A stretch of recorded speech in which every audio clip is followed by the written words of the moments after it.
Hello साथियों, स्वागत है आप सभी का एक बार फिर से गुरुजी क्लासेज में। साथियों, आज की क्लास का आगाज करेंगे चंद लाइनों के साथ। कहना है, वक्त से लड़कर जो नसीब बदल दे, वक्त से लड़कर जो नसीब बदल दे, इंसान वही जो अपनी तकदीर बदल दे, इंसान वही जो अपनी तकदीर बदल दे। कल क्या होगा कभी मत सोचो, कल क्या होगा कभी मत सोचो, क्या पता कल वक्त खुद अपनी तस्वीर बदल दे, वक्त अपनी तस्वीर बदल दे।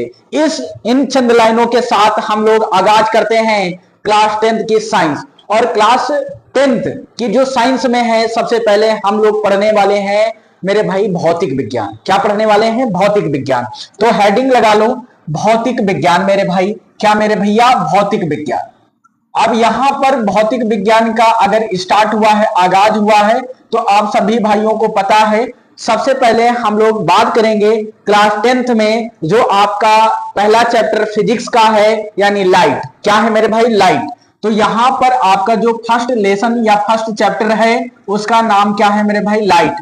क्या है? लाइट। लाइट को हम बोलते हैं मेरे भाई प्रकाश। क्या बोलते हैं? प्रकाश। और प्रकाश में भी कौन से प्रकाश के बारे में, कौन से प्रकाश के नियमों के बारे में पढ़ते हैं? तो याद रखिएगा, इस चैप्टर में जो हम प्रकाश के नियमों को पढ़ते हैं वो प्रकाश का नियम क्या है? प्रकाश का परावर्तन, प्रकाश का परावर्तन तथा अपवर्तन का नियम, तथा अपवर्तन का नियम। ये आपके एनसीईआरटी में दिया हुआ है मेरे भाई। पहले लेसन का नाम क्या है? प्रकाश। और प्रकाश में कौन से नियम के बारे में दिया है? तो परावर्तन तथा अपवर्तन के नियम, जिसे हम क्या बोलते हैं? Reflection of light and refraction of light के बारे में समझते हैं। तो सबसे पहले जो हमारी मुख्य हेडिंग होगी वो होगी मेरे भाई प्रकाश। क्योंकि अगर हम लोगों ने ये चैप्टर को डिस्कस करना है ना, तो सबसे पहले आपको प्रकाश के बारे में जानकारी होनी चाहिए कि ये आखिर प्रकाश होता क्या है। प्रकाश यानी प्रकाश को हम लोग बोलते हैं मेरे भाई लाइट। क्या बोला जाता है? लाइट। तो सबसे पहले यही सवाल, यही मुद्दा आपके सामने निकल के आता है कि प्रकाश किसे कहते हैं। जब ये चीज आप लोगों को समझ आ जाएगी, इंट्रोडक्शन समझ आ जाएगा, तो चीजें आपके लिए बिल्कुल ही आसान हो जाएंगी। तो मेरे भाई आपको मैं बता दूं, प्रकाश एक प्रकार की क्या होती है? ऊर्जा होती है। प्रकाश एक प्रकार की क्या है मेरे भाई? एक प्रकार की ऊर्जा है। प्रकाश जो है एक प्रकाश की ऊर्जा है जो हमारे दृष्टि ज्ञान को क्या करती है? जागृत करती है। तो मेरे भैया आप लोग सभी जानते हो कि अगर प्रकाश ना हो, अगर जीवन में प्रकाश ना हो तो जीवन अंधमय हो जाएगा। यानी अगर किसी भी ऑब्जेक्ट को हमें देखना है ना, हम ऑब्जेक्ट को तभी सीन कर पाते हैं, तभी देख पाते हैं जब किसी ऑब्जेक्ट पे प्रकाश पड़ता है, वहां से रिफ्लेक्ट होकर के हमारे आंख के रेटिना पर पहुंचता है। यानी जब प्रकाश किसी प्रकाश स्रोत से निकलेगा, किसी ऑब्जेक्ट पे पड़ेगा, वहां पर क्या होगा? प्रकाश का परावर्तन होगा। और परावर्तन के पश्चात वो जो प्रकाश होगा, जो जिस भी वस्तु से परावर्तित होकर के आएगी, हमारे आंख के रेटिना पर पड़ेगी और तब हमें वह वस्तु दिखाई पड़ती है मेरे भाई। आई होप कि आप लोगों ने आपको ये चीज समझ आ गई होगी कि प्रकाश क्या है। तो प्रकाश एक प्रकार की ऊर्जा है जो हमारे दृष्टि ज्ञान को जागृत करने का काम करती है। अगर हम बात करें यहां पर, अगर प्रकाश को पढ़ते हैं तो प्रकाश को पढ़ने के लिए मेरे भाई आपको दो तीन चीजों को याद रखना होता है। सबसे पहले इसमें हमें यह जानना होता है कि यह प्रकाश स्रोत क्या होता है। क्या मेरे भाई? प्रकाश स्रोत। क्या याद रखना होता है? प्रकाश स्रोत क्या होता है? तो प्रकाश स्रोत को हम लोग बोलते हैं लाइट ऑफ सोर्स। क्या बोलते हैं? Light of source. Light of source मेरे भाई, जब भी मैं आप लोगों को पढ़ाता हूं लाइट ऑफ सोर्स, तो हम सबसे पहले एक बेसिक मुद्दे की बात करते हैं। बेसिक मुद्दा क्या है कि ये आपका जो स्रोत वर्ड है, ये स्रोत वर्ड का मतलब क्या है। इसमें हमने आपसे एक क्वेश्चन किया, मैंने कहा आपसे मेरे भाई, क्या आप लोग जल स्रोत जानते हो क्या होता है? तो जल स्रोत क्या होगा? सोचो जरा मेरे भाई। तो आप सभी कहेंगे गुरुजी इसमें कोई शक वाली बात नहीं है, जहां से हमें जल की प्राप्ति होगी, जिन वस्तुओं से या जिन जगहों से हमें जल की प्राप्ति होगी, वो जगह, वह ऑब्जेक्ट आपका क्या होगा? जल का स्रोत होगा। हम कहेंगे एग्जाम्पल बता दो मेरे भाई, तो आप सभी कहेंगे इसका एग्जाम्पल जैसे तालाब हो गया, हैंडपंप हो गया, ये सभी नलकूप हो गया। तो ये सभी ऑब्जेक्ट आपके क्या होते हैं मेरे भाई? तो ये जल के स्रोत होते हैं। वैसे ही हमने आपसे पूछ लिया कि मेरे भाई आप बता दो ना कि ये प्रकाश स्रोत क्या होता है। तो आप सभी समझदार और अच्छे व्यक्ति हो, तो आप बता दोगे हमें कि अब गुरुजी इसमें कोई शक ही ना रहा, हम लोग जानते हैं कि जिन वस्तुओं से या जिन जगहों से हमें प्रकाश की प्राप्ति होगी वो क्या होगा मेरे भाई, प्रकाश स्रोत होगा। क्या होगा, प्रकाश स्रोत होगा। यानी जिन वस्तुओं से हमें प्रकाश की प्राप्ति होती है वह वस्तु क्या कहलाता है, प्रकाश स्रोत कहलाता है। यानी हम कह सकते हैं जिन वस्तुओं से प्रकाश की प्राप्ति हो, प्रकाश की क्या हो मेरे भाई, प्राप्ति हो, वो वस्तु क्या कहलाता है, प्रकाश स्रोत कहलाता है। हम कहेंगे एग्जाम्पल बता दूं मेरे भाई, तो आप कहेंगे जो मोमबत्ती होता है, मोमबत्ती वो क्या होगा मेरे भाई, तो ये क्या होगा, मोमबत्ती को इंग्लिश में कैंडल बोलते हैं। क्या बोलते हैं, कैंडल। तो कैंडल किसका स्रोत हो जाएगा, प्रकाश स्रोत हो जाएगा। मैंने कहा मेरे भाई और बता दूं, जैसे घरों में पहले दीपक का इस्तेमाल करते थे, दीपक, तो दीपक भी किसका एग्जाम्पल बनेगा, प्रकाश स्रोत का बनेगा। ऐसे मेरे भाई हमने कहा इलेक्ट्रिक बल्ब को हम बोलते हैं वैद्युत बल्ब। क्या बोलते हैं, वैद्युत बल्ब भी किसका एग्जाम्पल है मेरे भाई, प्रकाश स्रोत का एग्जाम्पल है। हमने कहा नेचर में प्रकाश का सबसे बड़ा स्रोत क्या है, तो आप सभी कहेंगे मेरे भाई इसमें कोई शक वाली बात नहीं है कि नेचर का जो प्रकाश का सबसे बड़ा स्रोत है वो क्या है, सूर्य है। क्या है मेरे भाई, सूर्य है। अगर हम बात करें यहाँ पे प्रकाश स्रोत की, तो अगर यहाँ पे हम लोगों ने अगर बात करनी है ना किसकी, प्रकाश स्रोत की, तो प्रकाश स्रोत के आधार पर ऑब्जेक्ट को दो भागों में बांटा गया। कितने भागों में, दो भागों में बांटा गया। वो दो भाग कौन कौन से, ध्यान से समझिएगा, हर एक मुद्दे पर बात कर रहे होंगे विधिवत तरीके से मेरे भाई। तो यहां पर हमने हेडिंग लगाया क्या, प्रकाश स्रोत। क्या मेरे भाई, प्रकाश स्रोत। तो प्रकाश स्रोत तो आप लोगों को समझ में आया, जिन वस्तुओं से हमें प्रकाश की प्राप्ति होती है, जिन वस्तुओं से हमें प्रकाश की प्राप्ति होती है, प्रकाश की प्राप्ति होती है, वो क्या कहलाता है मेरे भाई, प्रकाश स्रोत कहलाता है। अगर हम बात करें प्रकाश स्रोत को कितने भागों में बांटा गया, तो प्रकाश स्रोत को मेरे भाई दो भागों में बांटा गया। दो भागों में बांटा गया। कितने भागों में, दो भागों में बांटा गया। वो दो भाग कौन कौन से, तो मैं कहूंगा मेरे भाई एक ल्यूमिनस ऑब्जेक्ट होते हैं, एक नॉन ल्यूमिनस ऑब्जेक्ट होते हैं। इनका क्या मतलब मेरे भाई, तो अगर हम बात करें प्रकाश स्रोत को, तो प्रकाश स्रोत को दो भागों में, कौन कौन से दो भाग होंगे इनके, ध्यान से समझिएगा। पहला भाग होगा मेरे भाई दीप्त। क्या होगा, दीप्त वस्तुएं। क्या होगा मेरे भाई, दीप्त वस्तुएं। और दूसरा क्या होगा, वस्तुएं, दीप्त वस्तुएं। और एक होता है अदीप्त वस्तुएं। क्या होता है, अदीप्त वस्तुएं मेरे भाई। ये दो प्रकार की वस्तुएं होती हैं और किस आधार पर होती हैं, तो प्रकाश स्रोत के आधार पर होती है। किस आधार पर, प्रकाश स्रोत के आधार पर। प्रकाश स्रोत के आधार पर दो तरह से बांटा गया है, दीप्त वस्तुएं, अदीप्त वस्तुएं। अब यहां पर बात आ जाती है कि दीप्त वस्तुओं को इंग्लिश में क्या बोला जाता है, तो इसे लूमिनस ऑब्जेक्ट और इसे क्या बोला जाता है, नॉन लूमिनस ऑब्जेक्ट बोला जाता है। यानी अगर हम दीप्त वस्तुओं की बात करें कि ये दीप्त वस्तुएं क्या होंगी मेरे भाई, तो जिन वस्तुओं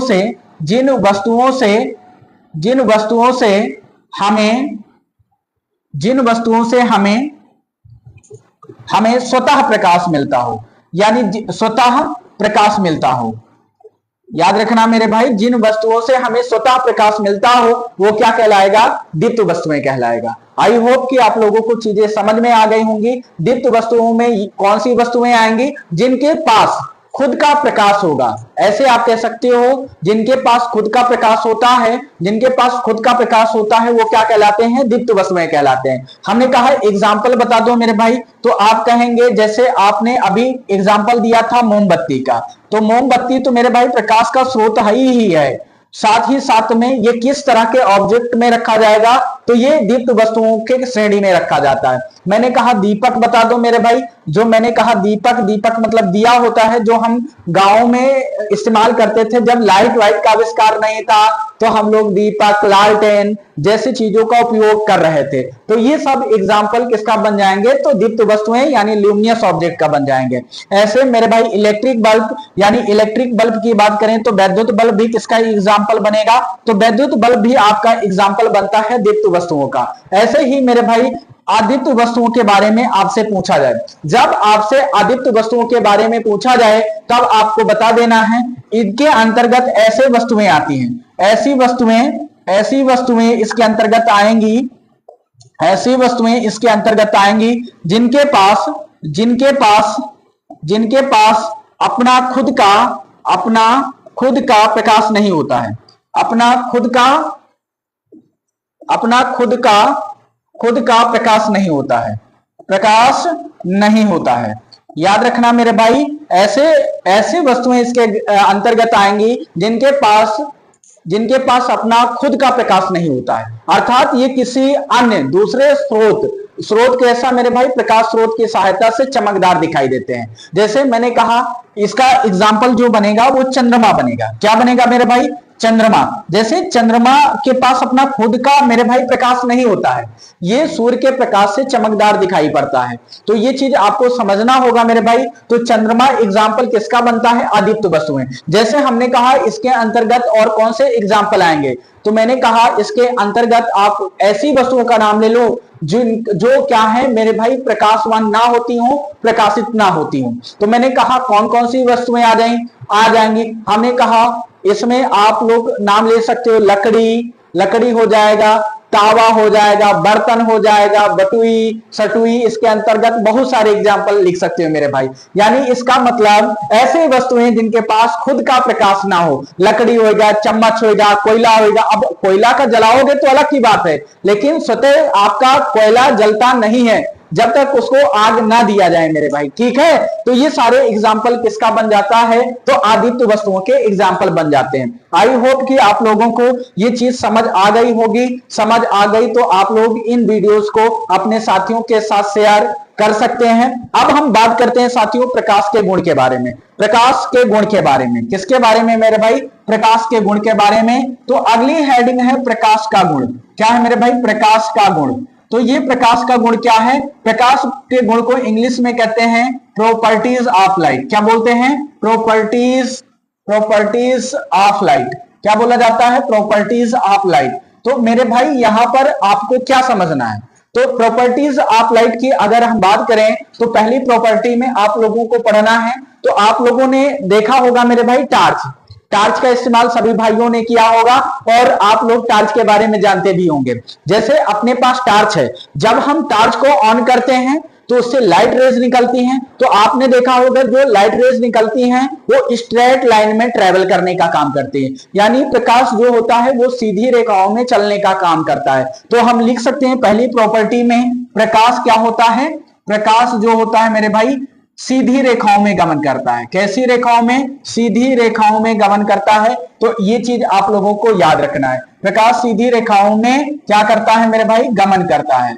तो ये चीज आप लोगों को याद रखना है। दूसरी प्रॉपर्टी क्या याद रखनी है? तो दूसरी प्रॉपर्टी आप लोगों को याद रखना है कि प्रकाश स्वयं क्या होता है? अदृश्य होता है। प्रकाश स्वयं क्या होता है मेरे भाई? अदृश्य होता है।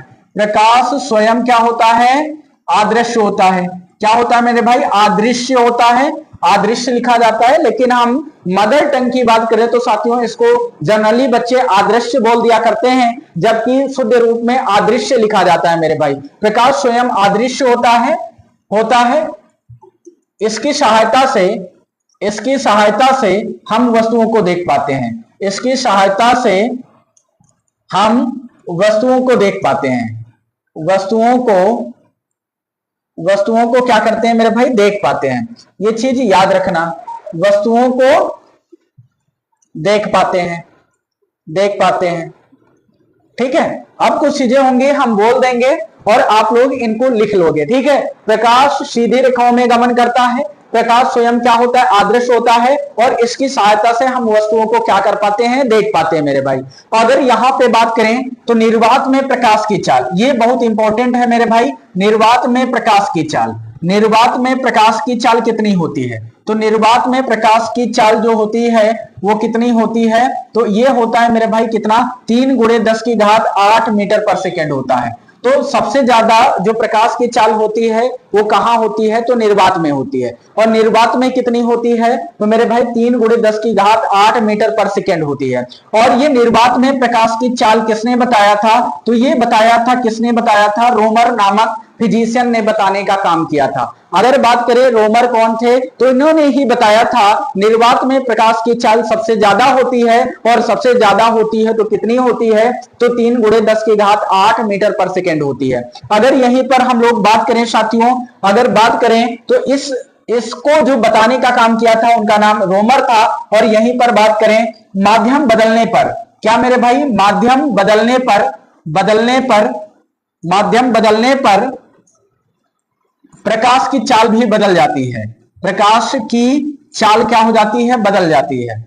चाल क्या हो जाती है मेरे भाई, बदल जाती है। यानी इसका मतलब जो लाइट की स्पीड है ना, वो किस पर डिपेंड करती है, मीडियम पर। अगर मीडियम चेंज होगा तो प्रकाश की चाल भी क्या हो जाएगी, बदल जाएगी। अगर मेरे भाई बात करें सेम मीडियम की, तो मीडियम का मतलब होता है माध्यम। अगर सेम माध्यम होगा तो प्रकाश सेम माध्यम में उसकी स्पीड समान होती है, लेकिन जैसे ही मीडियम बदला प्रकाश की चाल भी क्या हो जाएगी, बदल जाएगी। तो यहीं पर अगर हम बात करते हैं तो ये जो आपका क्या होता है मेरे भाई, प्रकाश, तो प्रकाश की जो प्रकृति होती है, प्रकाश का जो नेचर होता है, प्रकाश की जो प्रकृति होती है वो डुअल नेचर का होता है, यानी द्वैतीय प्रकृति का होता है। कैसी प्रकृति का मेरे भाई, द्वैतीय प्रकृति का होता है। तो द्वैतीय प्रकृति का मतलब मेरे भाई क्या है, तो कुछ लोगों ने इसको माना, क्या माना, प्रकाश कण की भांति व्यवहार करता है, यानी पार्टिकल के रूप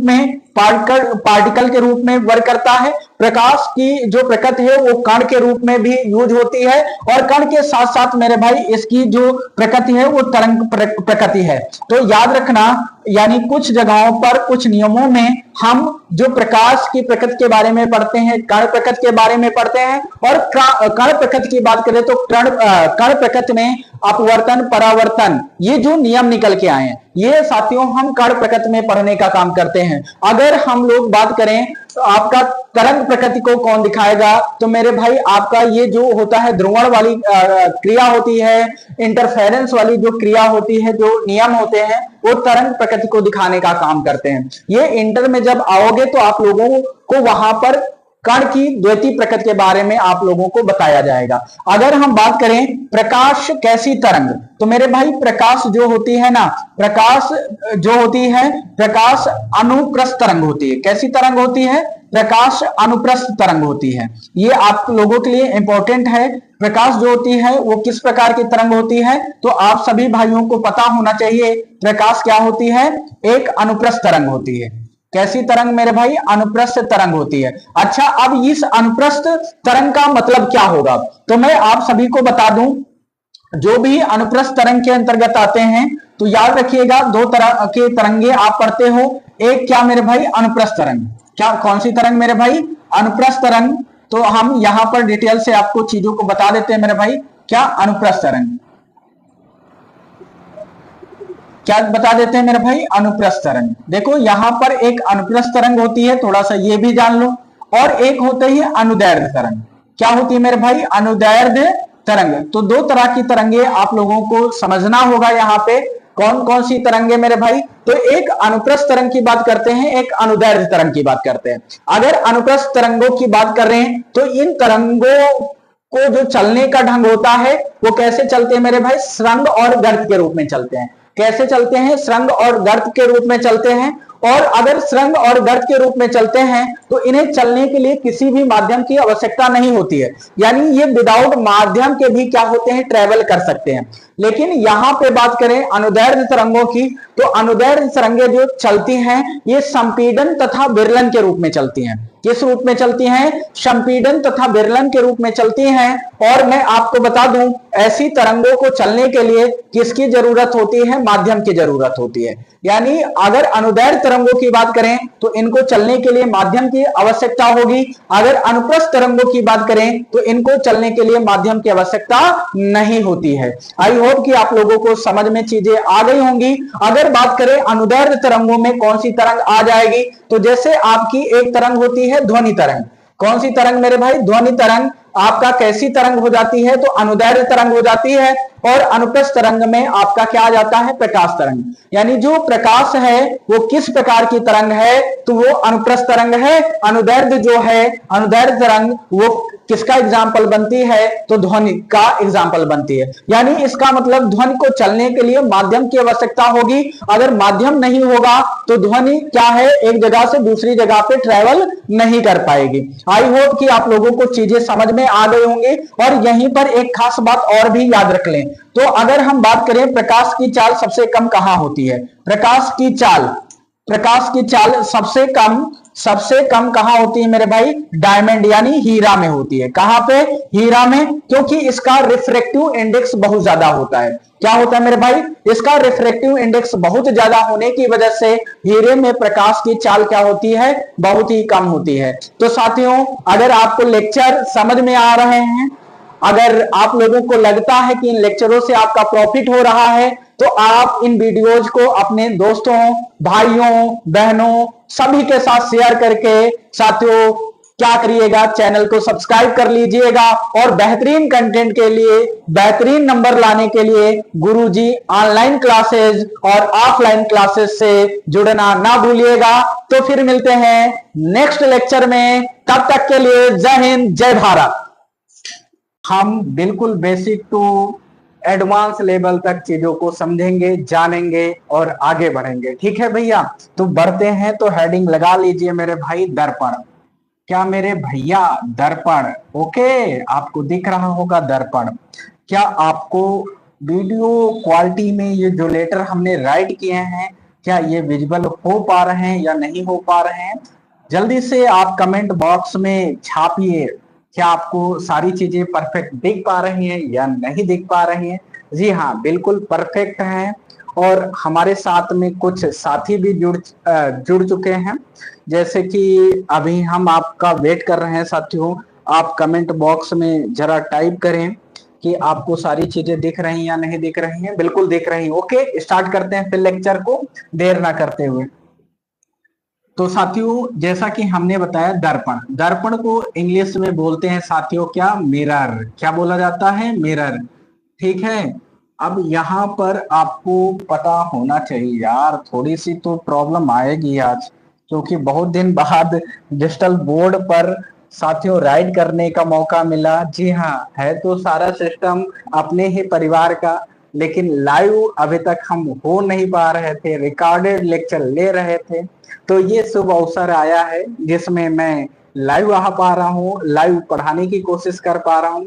हो सकता है कि थोड़ी सी चीजें अजीब लगे, लेकिन धीरे धीरे हैबिट में सारी चीजें आ जाएंगी। ठीक है भैया, तो स्टार्ट करते हैं दर्पण। साथियों, जैसा कि इससे पहले हम लोगों ने चीजों को जाना था, दर्पण को समझ जाइए। सबसे पहले क्या कहते हैं? मिरर बोलते हैं। क्या बोलते हैं मेरे भैया? मिरर। अब यहाँ पर क्या होता है? दर्पण क्या होता है? चीजों को समझने का प्रयास करिएगा। ठीक है, तो सबसे पहले आपको पता था कि ऑब्जेक्ट को हमने बताया था, 3 प्रकार के ऑब्जेक्ट बताया था। कौन कौन से object? Transparent, translucent and opaque की बात किया था। तो साथियों, अगर हम बात करें तो यहाँ पर दर्पण जो होगा, दर्पण की क्वालिटी क्या होगी और इसके डेफिनेशन क्या होगी? सर, क्या ये एग्जाम में पूछा जाता है कि नहीं पूछा जाता है? यार मैं आपको बता दूं ना भैया, दर्पण जैसी चीजें एग्जाम में नहीं पूछी जाएंगी। ये बस आपके नॉलेज के लिए और कॉन्सेप्ट के लिए जरूरी है, इस वजह से यहां से हमने स्टार्ट किया है चीजों को। ठीक है, तो अब दर्पण क्या होता है? तो आपको ये पता होना चाहिए कि यहाँ पर हम एग्जाम्पल लेते हैं कांच का। अगर साथियों ये कांच है तो ये कैसा होगा? ट्रांसपेरेंट ऑब्जेक्ट होगा। ट्रांसपेरेंट ऑब्जेक्ट बोले तो साथियों क्या? पारदर्शी वस्तु। क्या होगी बाबू? पारदर्शी वस्तु। एग्जाम्पल पे हम समझाने पर विशेष फोकस करते हैं। जैसे कोई पारदर्शी वस्तु होता है तो इसका क्या मतलब होता है सर? इसका मतलब ये होता है कि जब इसमें क्या होता है, लाइट रेस इसमें डाली जाएंगे तो ये क्या करेगा कि अब कोई भी ऑब्जेक्ट होगा, जब उससे लाइट रेज पास कराई जाएंगे तो लाइट रेज क्या होती है? इजिली पास हो जाती है। ठीक है, अगर ऐसा कोई ऑब्जेक्ट आपको दिख जाए, जैसे मान लो कांच है। ठीक है भैया, अगर कांच है तो वहां पे कांच में क्या करते हैं? अगर हम लाइट रे को भेजें यानी प्रकाश किरण को भेजें तो एक पार से दूसरे पार हो जाता है। अगर ऐसा होता है तो उस वस्तु को हम क्या बोलते हैं मेरे भाई? पारदर्शी वस्तु बोलते हैं। आई होप कि ये चीज आपको समझ में आ गई होगी। जब इसे बोलते हैं तो अब यहीं पर पारदर्शी वस्तु में एक पारदर्शी वस्तु हमने किसको ले लिया? कांच को ले लिया। ओके, कांच को ग्लास बोलते हैं इंग्लिश में। कोई दिक्कत, कोई परेशानी, कोई हकलाहट? कोई हकलाहट नहीं होगी। आई होप कि आपको ये सारी चीजें बिल्कुल अच्छे से समझ आ रही होंगी। ओके भैया, अब ये कांच है। अब कांच में हम लोग जानते हैं, यानी मिरर। मिरर का कॉन्सेप्ट ये कहता है कि जैसे कांच का एग्जांपल लिया तो कांच में क्या करेंगे, एक भाग में क्या कर देंगे बाबू, पॉलिश कर देंगे। यानी अब आपको पता है, जैसे स्पेरिकल मिरर लिया यहाँ पे, सॉरी स्पेरिकल ग्लास लिया हमने, ठीक है, कांच का खोखला गोला लिया, जैसे आपको हम समझाते हैं, पहले बात समझिएगा हमारी। ये कांच का खोखला गोला लिया, ओके। अब तो ये पता होना चाहिए कि ये पारदर्शी वस्तुओं के अंतर्गत आता है। अगर ये पारदर्शी वस्तु के अंतर्गत आता है, फॉर एग्जाम्पल चीजों को हम समझा रहे हैं, ठीक है, अगर ये पारदर्शी वस्तु के अंतर्गत आता है तो अब क्या है, जैसे हमने यहाँ पर कर दिया, इसके एक सरफेस पे एक भाग पर, ठीक है, एक भाग पर क्या कर दें, पॉलिश कर दें, और दूसरा भाग कैसा छोड़ दें मेरे भाई, चिकना छोड़ दें। कैसा छोड़ दें, चिकना छोड़ दें, तो उसे हम लोग क्या बोलेंगे, दर्पण बोलेंगे। आई होप कि आपको ये चीज बिल्कुल अच्छे से समझ में आ गई होगी, कोई यार दिक्कत वाली बात ही नहीं होगी, ठीक है। क्योंकि मिरर आपको पता ही होगा, जब सुबह उठते हैं, बाल वाल कंघे करते हैं, स्कूल जाते हैं, तो चेहरा किस पे देखते हैं बाबू, मिरर में ही देखते हैं। वही शीशा जो घर पे लगा हुआ होता है बाबू, उसी को क्या बोला जाता है, दर्पण बोला जाता है। सर ये दर्पण हम आज फिजिक्स में पढ़ रहे हैं, बिल्कुल पढ़ना पड़ेगा बाबू, हर एक छोटी बात, हर एक बड़ी बात आपको तो पढ़नी पड़ेगी। ओके, बढ़ते हैं आगे। तो दर्पण क्या होता है हमने आपको बता दिया, क्या बताया बाबू, एक बार फिर से सुनो। दर्पण में हमने दो बात बताई, सर इसमें सतह, एक सतह क्या होगी, एक सतह सर जी पॉलिशदार हो जाएगी, क्या होगी, पॉलिशदार, और एक सतह क्या होगी, चिकनी। अगर ये कंडीशन है, कौन सी कंडीशन, दर्पण में एक सतह पॉलिशदार और दूसरी चिकनी, तो आप उन लोग क्या बोलेंगे, दर्पण बोल देंगे, वो वस्तु क्या हो जाएगी, दर्पण हो जाएगी। अच्छा, ये चीज बिल्कुल इजी थे सर, इतना गोल गोल काहे घुमाते हो, डायरेक्ट काहे नहीं बताते हो। अब डायरेक्ट भी बता देंगे बउआ, सबसे पहले सेशन को शेयर कर दो दोस्तों के साथ, तभी आगे चीजों को हम ले चलेंगे। हमारे साथ में कौन कौन जुड़ा है, ओके, थैंक यू भैया मोटिवेट करने के लिए, सारी चीजें परफेक्ट चल रही हैं। साथियों जैसा कि आपको पता है कि आज यार हम लाइव आके चीजों को टेस्ट कर पा रहे हैं कि सारी चीजें परफेक्ट हैं या नहीं, ठीक है। इससे पहले मैंने एक वीडियो बनाया था, ठीक है, बना के ये चेक किया था कि सारी चीजें बिल्कुल अच्छे वे में चल रहे हैं कि नहीं चल रहे हैं, तो उसमें सारी चीजें हमें दिखी और हमें अच्छा लगा। और अगर हमें अच्छा लगता है बाबू तो हम लोग गदर काट देते हैं। आपने अभी तक ऑफलाइन में गदर कटते हुए देखा है, ठीक है, अब ऑनलाइन की बारी है बाबू, ऑनलाइन में भी तहलका मचाने आ गए हैं। सर जी एकदम देसी आदमी हो, बिल्कुल यार, गांव में रहते हैं तो देसी अंदाज में चीजों को बताएंगे यार, किताबी भाषा तो दुनिया पढ़ाती है बाबू। ये डायलॉग बहुत ज्यादा हो रहा है सर जी, पढ़ाने पे ध्यान दो। अरे यार पढ़ाने पर भी ध्यान देंगे बउआ, आज तो मेरी पहली क्लास है यार, ठीक है। सर बकवास ना करो, पढ़ाओ ज्यादा यार, पढ़ाएंगे, काहे दिक्कत लेते हो, सेशन को शेयर नहीं करते हो, कहते हो पढ़ाओ पढ़ाओ। पहले अपने साथियों को तो जोड़ लो बाबू, तभी आपुन आगे बढ़ेगा। हाँ सर जी, गुंडई यार, गुंडई नहीं करता है यार बाबू, शेयर करो सेशन को पहले, ठीक है, तो लोगों को बता दो, ठीक है। अभी तक इतनी देर में मैंने बिल्कुल बकवास किया है, लेकिन अब नो बकवास, नो बकवास, सीधा करेंगे मुद्दे की बात। ओके बाबू, दर्पण के बारे में हमने दो चीजें जानी सर, पहली सतह कैसी होनी चाहिए, पॉलिशदार, और दूसरी सतह कैसी होनी चाहिए, चिकनी, तो उसे हम लोग क्या बोलेंगे, दर्पण बोल देंगे। ओके बउआ, अब पढ़ते हैं आगे। अब साथियों आपको चीजों को समझना है, अब मैंने बोल दिया है डायलॉग तो बोल दिया है, नो बकबक नो बकवास, सीधा करेंगे मुद्दे की बात। ओके बउआ, तो यहां पर ध्यान देना, ध्यान देना, दर्पण के प्रकार साथियों, दर्पण के प्रकार। ओके, दर्पण के प्रकार। अब ये जो दर्पण के प्रकार होते हैं इसे टाइप्स ऑफ मिरर बोलते हैं। इंग्लिश में क्या बोलते हैं बउआ? Types of mirror. ठीक है, टाइप्स ऑफ मिरर। अब ये दर्पण के प्रकार में आए तो साथियों आपको ये पता होना चाहिए कि दर्पण के दो प्रकार होते हैं। कौन कौन से? अगर हम सतह के हिसाब से दर्पण को बांटे साथियों, किसके हिसाब से? सतह के हिसाब से, यानी सरफेस के हिसाब से चीजों को देखें तो साथियों दर्पण के प्रकार में दो प्रकार निकल के आते हैं। कौन कौन से प्रकार साथियों? पहला प्रकार अपने पास हो जाता है समतल दर्पण। कौन सा दर्पण बउआ? समतल दर्पण। ओके, कौन सा? समतल दर्पण। सर इंग्लिश में क्या कहते हैं? तो प्लेन मिरर बोलते हैं बउआ।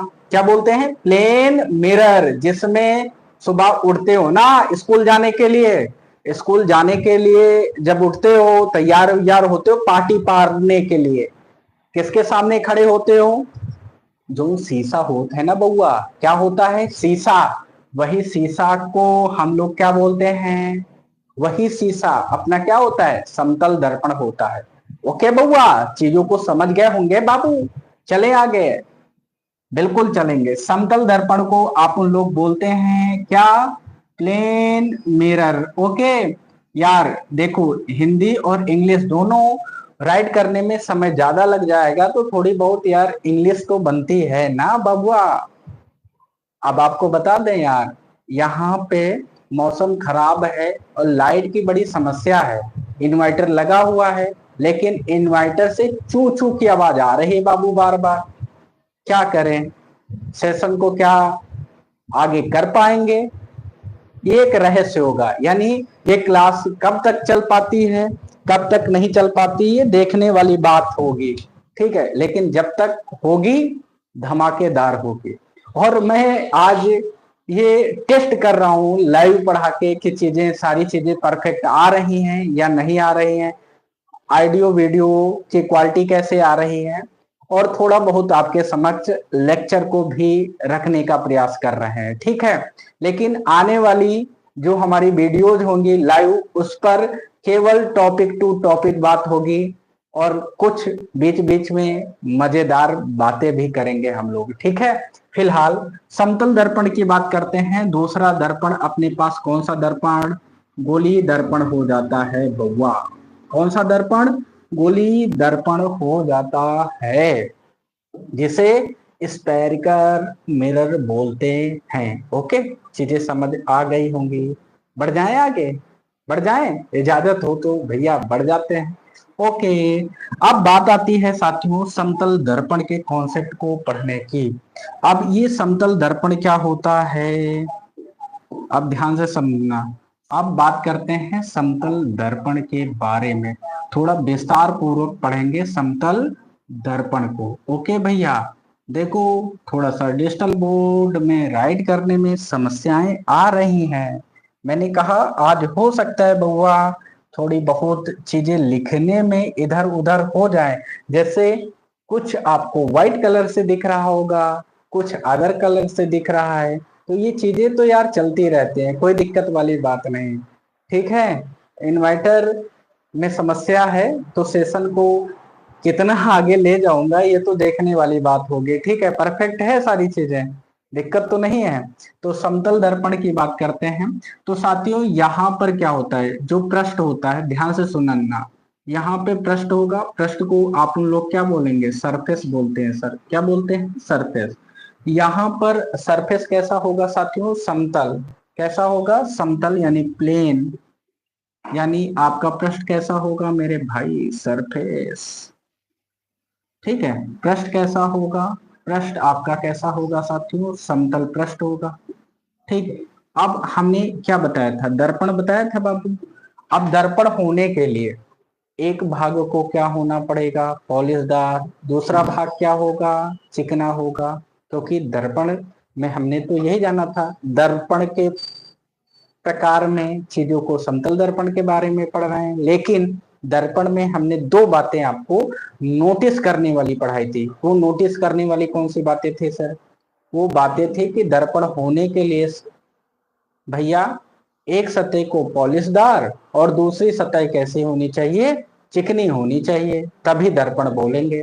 तो अगर हम लोग वहां से चीजों को रिलेट कराएं ना बाबू, रिलेट कराएं, तो यहां पर बात कर रहे हैं समतल दर्पण की।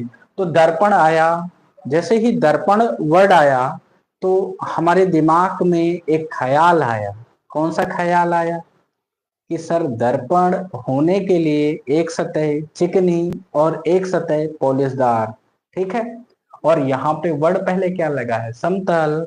इसलिए यहाँ पे जब हम बात करते हैं समतल पृष्ठ की, तो समतल पृष्ठ आपका होना ही चाहिए, और साथ में मिरर होने के लिए एक सतह पॉलिशदार और एक सतह कैसी होनी चाहिए? चिकनी। तो उसे हम लोग क्या बोल देंगे? समतल दर्पण बोल देंगे। ओके भैया, ये तो बिल्कुल छोटी सी बात में इतना समय लेते हो। बिल्कुल लेंगे भैया, बिल्कुल आराम से पढ़ाएंगे चीजों को। हर एक बात आपके मस्तिष्क यानी भेजे तक जरूर पहुंचाएंगे, ठीक है। आगे बढ़ते हैं। समतल दर्पण क्लियर है सर? समतल दर्पण बिल्कुल क्लियर है कि समतल दर्पण में इसका एक पृष्ठ आपका समतल होना चाहिए, और समतल पृष्ठ का एक भाग चिकना और एक भाग क्या होना चाहिए? पॉलिशदार। ये चीजें हमें अब समझ में आ गई सर। तुरंत आगे बढ़ जाइए। अब ये वर्ड बार बार दोबारा ना दोहराइए, क्योंकि ऑफलाइन क्लासेज नहीं है, ये ऑनलाइन क्लासेज हैं। मैं भूल ही जाता हूँ कि मैं ऑनलाइन पढ़ा रहा हूँ, ठीक है। लेकिन कोई बात नहीं, धीरे धीरे चीजें हैबिट में आ जाएंगी। ओके भैया, चलते हैं आगे। ध्यान देना, ध्यान देना चीजों के बारे में, ठीक है। क्या देना? समतल दर्पण क्लियर है। अब समतल दर्पण के कुछ केस होते हैं साथियों। सबसे पहले हम नोट पॉइंट जानते हैं समतल दर्पण के बारे में। नोट पॉइंट, नोट पॉइंट क्या है ध्यान से समझना, जिसे हम हैशटैग पॉइंट के नाम से भी चीजों को जानते हैं। क्या होता है? सबसे पहले समतल दर्पण में जो प्रतिबिंब होता है वो कैसा बनता है, ये चीज आपको जाननी और समझनी चाहिए मेरे भाई।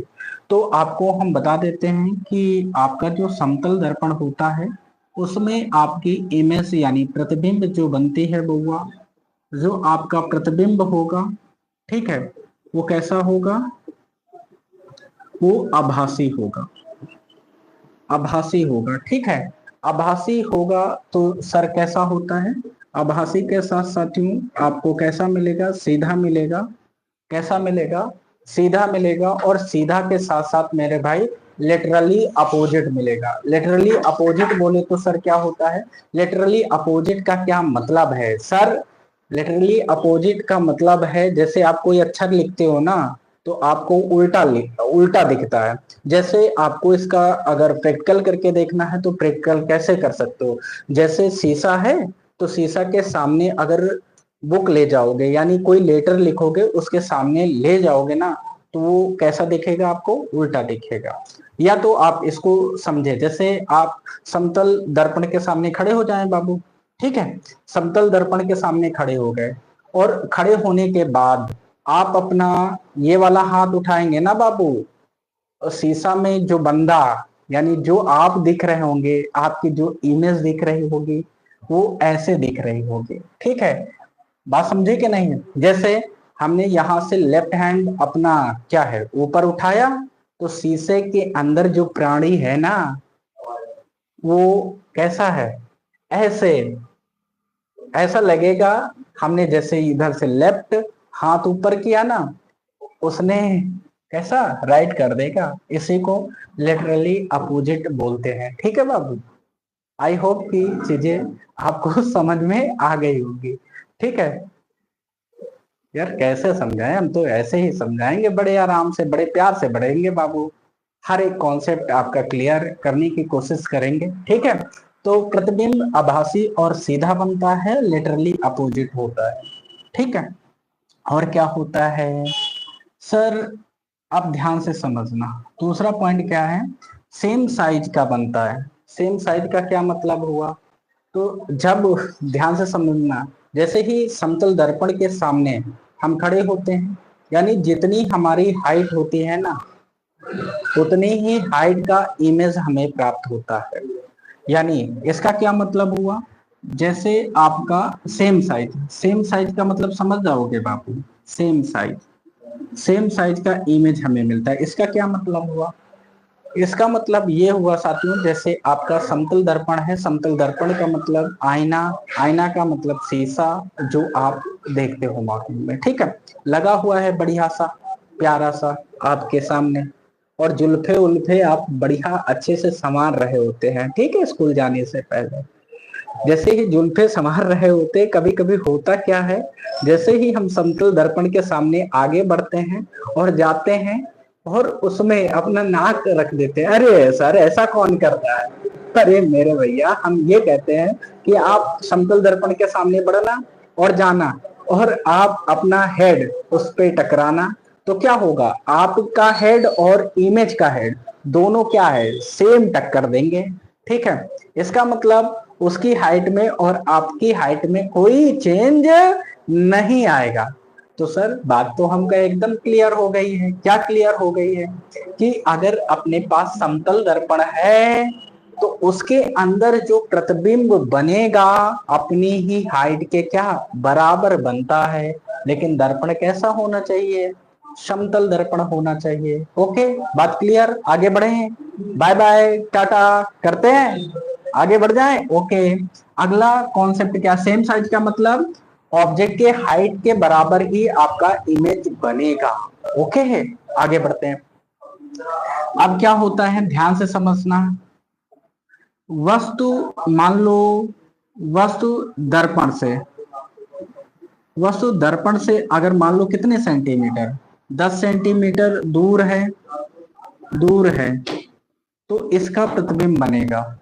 तो साथियों आपको ये पता होना चाहिए, जो वस्तु से दर्पण की दूरी होती है उतनी ही दूरी पर क्या बनता है, इमेज बनता है। ये आपका क्वेश्चन पूछा भी जा सकता है। जैसे वस्तु दर्पण से कितने सेंटीमीटर दूर रखी है, 10 सेंटीमीटर दूर रखी है, तो इसका प्रतिबिंब बनेगा 10 सेंटीमीटर दूर दर्पण के पीछे बनता है, ठीक है। ये चीज आपको समझ में आ जानी चाहिए। ओके भैया, तो सर न्यूमेरिकल बनेंगे कैसे, भाई हम आपको बता तो रहे हैं बाबू, जैसे हो सकता है वस्तु दर्पण से 10 सेंटीमीटर दूर हो, 5 सेंटीमीटर दूर हो, 30 सेंटीमीटर दूर हो, यानी वैल्यू ही तो चेंज होंगे। तो हमें ये याद रखना है कॉन्सेप्ट में, हैशटैग पॉइंट में, वस्तु दर्पण से जितनी दूरी पर स्थित है उतनी ही दूरी पर आपका क्या बनता है, उतनी ही दूरी पर उसका प्रतिबिंब बनता है, ठीक है मेरे भैया। अब क्या होता है कि जैसे मान लो मेरे भैया का मान लें, आगे पढ़ाओ पहले तो हम माने, तो पढ़ा रहे हैं, काहे चिल्लाहट मचाओ बाबू, सेशन का शेयर कर नहीं रहे हो, मोटिवेशन जाग नहीं रहा है। अंतर आत्मा जब तक जागेगी नहीं ना, तब तक यार पढ़ाने वढ़ाने में मन नहीं लगता है। बाबू कितने लोग जुड़े हो यार, सेशन को शेयर वेयर नहीं करते हो, सेशन को शेयर कर दोगे तो तहलका काट देंगे बउआ, ठीक है, तहलका काट देंगे बउआ।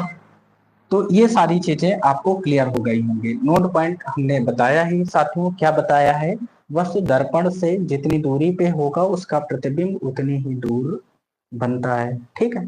अगला पॉइंट क्या है मेरे भैया, जैसे मान लो अपनी शकल, अपनी शकल का मतलब अपना चेहरा, अपनी इमेज अगर पूरी देखनी हो समतल दर्पण में तो हमें करना क्या है, देखना क्या करना है, ध्यान से समझना क्या करना है। जैसे मान लो बउआ, ध्यान देना, जैसे मान लो अपने पास ये समतल दर्पण है, ओके, ये समतल दर्पण है, ओके, और आपको पता है कि यहाँ पर आदमी है, कोई आदमी, जैसे मैं ही मान लेता हूँ, यहाँ पे मैं अपने आप को बना देता हूँ, अरे सर जी अपने आप को कैसा बना दिया यार, समझ जाओ ये हम हैं, ठीक है, ये यहाँ पे आपके गुरु जी खड़े हैं, ठीक है, और गुरु जी के हाइट h फुट के हैं या h सेंटीमीटर है या h मीटर है, पैमाना कुछ भी हो सकता है, फर्क नहीं पड़ेगा। ओके मेरे भैया, जैसे गुरुजी हैं आपके, मान लो उनकी हाइट कितनी है, h है, और उनका अपना प्रतिबिंब पूरा देखना है समतल दर्पण में, तो समतल दर्पण की हाइट क्या होनी चाहिए, ये क्वेश्चन बनता है। जब ये क्वेश्चन बनेगा तो हमारे प्यारे साथी इसका प्यारा सा जवाब भी दे पाएंगे। ठीक है, प्यारा सा जवाब दे पाएंगे। क्या होता है, ध्यान देना, जैसे कोई भी बंदा, कोई भी व्यक्ति हो सकता है, XYZ, मैं आप, कोई भी हो सकता है, अगर उसकी हाइट h है तो उसका अपना समतल दर्पण में टोटल इमेज यानी पूरी प्रतिबिंब देखना है, पूरा प्रतिबिंब देखना है। तो प्रतिबिंब की हाइट, अपनी हाइट का कितना लेना पड़ेगा, हाफ लेना पड़ेगा, आधी लेना पड़ेगा। ये चीज आपको समझ में आ गई होगी। सर न्यूमेरिकल कैसे बनते हैं, तो ये भी आपको हम बता देते हैं बउआ। ये कैसे बनता है, जैसे मान लो एक बालक है, उसकी हाइट 140 सेंटीमीटर है, 140 सेंटीमीटर है, तो उसको अपना समतल दर्पण में पूरा प्रतिबिंब देखना है, तो उसे प्रतिबिंब लगानी होगी, यानी प्रतिबिंब का height, sorry sorry sorry sorry, प्रतिबिंब नहीं बाबू, दर्पण की हाइट, दर्पण की हाइट कितनी होनी चाहिए, ऐसा क्वेश्चन आपसे पूछेगा। और जब पूछेगा तो आपको माइंड करना है यार, कि अगर h हाइट का था तो h से आधा हो गया है। जैसे h किसकी हाइट, व्यक्ति की हाइट, व्यक्ति, व्यक्ति कोई भी हो सकता है, कोई भी पर्सन हो सकता है, यानी अगर हमने h माना तो मिरर कैसा लगाया था मेरे भाई, h/2 यानी आधा लगाया था। ठीक है, और यहां पर मैंने व्यक्ति की हाइट कितना मान लिया है, 140 सेंटीमीटर मान लिया है, तो दर्पण की हाइट कितनी होनी चाहिए टोटल इमेज देखने के लिए, तो 140 का आधा करो ना सर, देर काहे को करते हो यार, ये तो एक छोटा सा बालक भी बता सकता है, 70 सेंटीमीटर का लगाना पड़ेगा अपने को। ठीक है, ये चीज आपको, चीजें बिल्कुल क्लियर हो गई होंगी। ठीक है, आगे बढ़ जाएं, ऐसे न्यूमेरिकल आएंगे तो बताओ बचेंगे तो नहीं, अगर बच गए तो फिर यार इतना स्लो पढ़ाने का कोई मतलब ही नहीं बनता है। ठीक है, इतना स्लो इसलिए पढ़ा रहे हैं कि आपको चीजें परफेक्ट दिखें बाबू। सेशन का शेयर करते हो, रिक्वेस्ट है बाबा, काहे देर लगा रहे हैं आप लोग, देर लगाएंगे तो यार मोटिवेशन जाग नहीं रहा है आज, और जब तक मोटिवेशन जागता नहीं है तब तक पढ़ाने में मजा आता नहीं है। ठीक है, तुकांत बन गया बाबू, तुकांत। ठीक है, आगे बढ़ जाते हैं, ध्यान से समझना होगा। अब यहाँ पर ध्यान से समझना हो, एक समतल दर्पण रखा हुआ है, क्या रखा हुआ है, समतल दर्पण रखा हुआ है। ओके बउआ, ये समतल दर्पण है अपने पास, और ये स्थिर है, कहीं पे मैंने इसको चिपका दिया है, दीवार वार में कहीं पे चिपका हुआ है। हम उसके सामने गए, जैसे उसके सामने हम गए बउआ, ठीक है, उसके सामने गए, मान लो कितने वेग से गए, v वेग से मैं दर्पण की तरफ चला, टकर टकर टकर टकर, किसकी तरफ, समतल दर्पण की तरफ। तो जैसे ही यार ये समतल दर्पण होगा, उसकी तरफ से v वेलोसिटी से हम मूव करना स्टार्ट कर दिए, चलना स्टार्ट कर दिया, तो इसके अंदर जो बंदा दिख रहा होगा ना, उसकी चाल पूछ लेता है। और बंदा मतलब कौन होगा इसके अंदर, जो सामने पर्सन होगा, ठीक, उसकी प्रतिबिंब आएगी। तो याद रखना, अगर व्यक्ति की चाल v है तो इसके अंदर जो प्रतिबिंब बनेगा उसकी चाल जस्ट डबल हो जाती है। क्या हो जाती है, डबल हो जाती है। ठीक है, इसका क्या मतलब हुआ सर, इसका मतलब ये हुआ कि अगर कोई भी व्यक्ति v चाल से मूव कर रहा है इस दर्पण की तरफ, तो इसके अंदर जो प्रतिबिंब बनेगा वो इसका जस्ट डबल बनेगा, डबल चाल से दिखेगा। जैसे कभी कभी पिक्चर शूट होती है ना, पिक्चर, पिक्चर बोले तो यार आप बोल सकते हो मूवी, जो हर जनरली लोग कहते हैं ना मूवी देखने जाना है, जैसे सनी देओल हैं, बॉबी देओल हैं, पिक्चर शूट कराते हैं ना, पिक्चर शूट कराते हैं ना यार, उनकी उम्र ढल गई है, तो आपको ऐसा सीन दिखा देंगे जैसे कोई चोर चोरी करके भागता है, ठीक है, भागता है, तो उसको सनी देओल, बॉबी देओल पकड़ने के लिए दौड़ते हैं उसके पीछे। तो यार एज इतनी ज्यादा हो गई और वो इतने स्पीड से कैसे भाग पाते हैं, ये सीन को कैसे शूट किया जाता होगा। तो इस सीन को शूट करने के लिए फिजिक्स का कॉन्सेप्ट रिलेट करके आपको पढ़ाते हैं, यानी उनके सामने क्या लगा दिया जाएगा, समझ जाना कि एक समतल दर्पण लगा हुआ होगा। अगर मान लो वो अगर 10 मीटर पर सेकेंड के स्पीड से भाग रहे हैं, तो उसके अंदर यानी समतल दर्पण के अंदर जो प्रतिबिंब होगा उसकी स्पीड कितनी हो जाएगी। तो सर अभी तो बताएं, जैसे कोई बंदा v के वेलोसिटी यानी v वेग से मूव कर रहा है, चल रहा है दर्पण की तरफ, तो इसके अंदर जो प्रतिबिंब बनेगा इसका जस्ट डबल बन जाता है।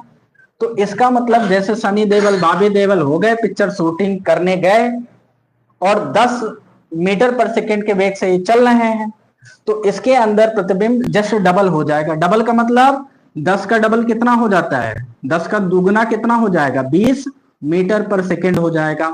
ये चीज बोलो क्लियर हुई कि नहीं, चमका कि नहीं चमका।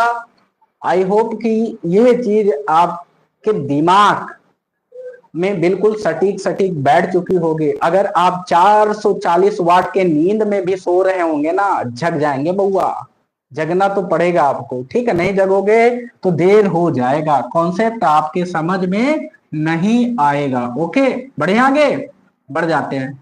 जैसे राम क्या है, एक समतल दर्पण के सामने जाता है, ठीक है, किसके समतल दर्पण के सामने जाता है, वो कितनी स्पीड में जाता है, तो मान लिया 40 मीटर पर सेकेंड के स्पीड में जा रहा है। तो समतल दर्पण में जो उसका प्रतिबिंब होगा उसकी स्पीड क्या होगी।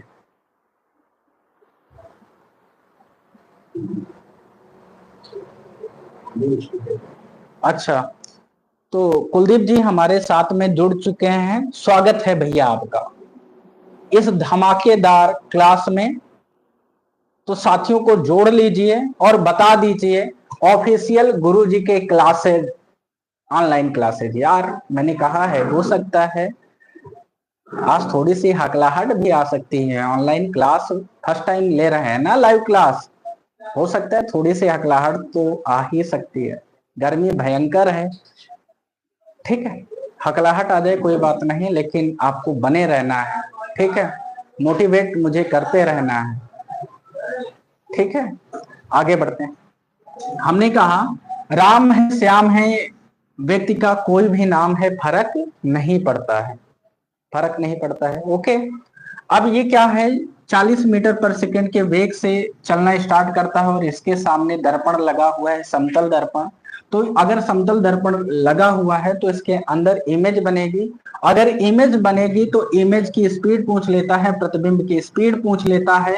तो सर अभी अभी तो आपने कहा जितने स्पीड से ये चल रहा होगा इसका जस्ट डबल कर लो, तो 40 का डबल कितना हो जाएगा, 4 दूनी 8 यानी 0 है तो 0 चिपका लो, यानी 80 हो जाएगा, 80। और सर जो इसकी यूनिट है वो भी तो लगाओ आप, मीटर पर सेकेंड हो जाएगा।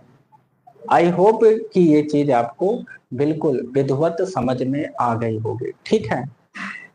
गर्मी भयंकर है, इस भयंकर गर्मी में आज टेस्ट कर रहे थे लाइव सेशन, और शायद इतना टाइम हो गया है, टेस्ट करने के लिए काफी हो गया है, तो फिर कल से धमाल मचाएं भैया,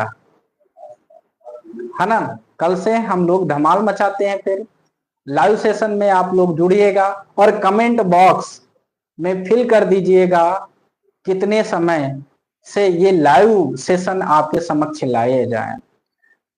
अगर आप फिजिक्स केमिस्ट्री और भी अदर सब्जेक्ट बेहतरीन तरीके से पढ़ना चाहते हो, मैथ को परफेक्ट बनाना चाहते हो, इस बार बोर्ड में अच्छे नंबर लाना चाहते हो, तो ऑफिशियल गुरुजी क्लासेज चैनल को सब्सक्राइब कर लीजिएगा, लाइक कर लीजिएगा और दोस्तों के साथ शेयर कर दीजिएगा।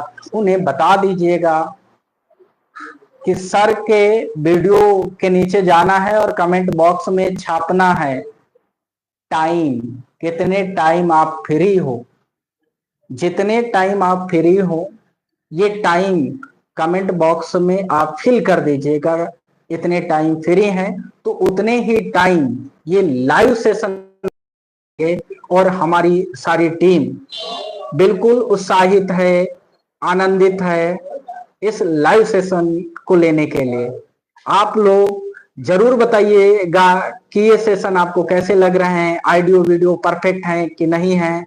और अगर सारी चीजें परफेक्ट हैं तो भैया गर्दा उड़ा देंगे यूट्यूब चैनल पे, ठीक है। कॉन्सेप्ट को बिल्कुल धुआं धुआं कर देंगे। हमारे सारे टीचर्स ऑफलाइन वाले अंदाज में ऑनलाइन पढ़ा रहे होंगे। ये बड़ी लाइन मैंने बोल दी, ठीक है। तो फिर मिले अगले दिन, ओके। दोस्तों के साथ शेयर कर दीजिएगा। फिर मिलते हैं अगले दिन, तब तक के लिए जय हिंद, जय भारत।